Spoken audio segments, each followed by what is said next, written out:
ভালোবাসাটা সত্যই ছিল, মিথ্যা ছিল না, একটু মিথ্যা ছিল। শুধু চিরকাল একসাথে থাকার প্রতিশ্রুতিটা। আজ তুই অন্য কারো, আর আমি শুধু তোর স্মৃতির।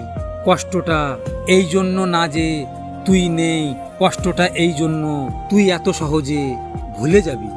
এক সময় ভাবতাম তুই কখনো বদলাবি না, সবাই চলে গেলেও তুই পাশে থাকবি। কিন্তু আজ বুঝি মানুষের কথা না, সময়টাই সত্যি কথা বলে।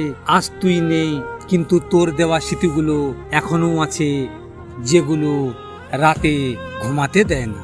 সবাই বলে মানুষকে বিশ্বাস করতে হয়, কিন্তু কেউ এটা বলে না কাকে বিশ্বাস করলে শেষে একা হয়ে যেতে হয়।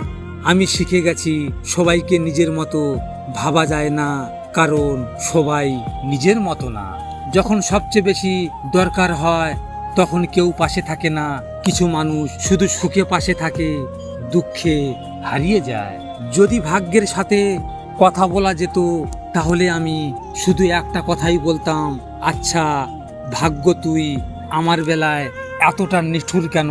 অন্যদের জীবনে সুখ এত সহজে লিখে দিলি, আর আমার পাতায় শুধু কষ্ট কেন ভরে দিলি? আমি তো তোর কাছে খুব বেশি কিছু চাইনি, শুধু একটু শান্তি আর একটু হাসি চেয়েছিলাম। ভালোবাসাকে আমি আজ ঘৃণা করি, কারণ এটা আমাকে নীরবে ভেঙে দিয়েছে।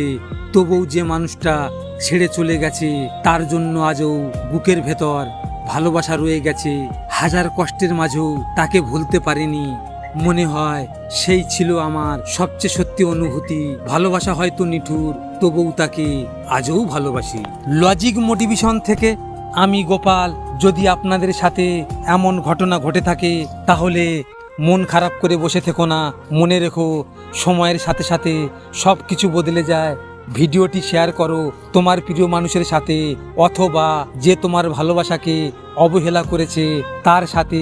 হয়তো তুমি এই কথাগুলো তার সামনে বলতে পারবে না, তাই এই ভিডিওটির মাধ্যমে তুমি তোমার মনের কথাগুলো তাকে জানিয়ে দাও। সবশেষে তোমরা ভালো থেকো, নিজের খেয়াল রেখো। ধন্যবাদ।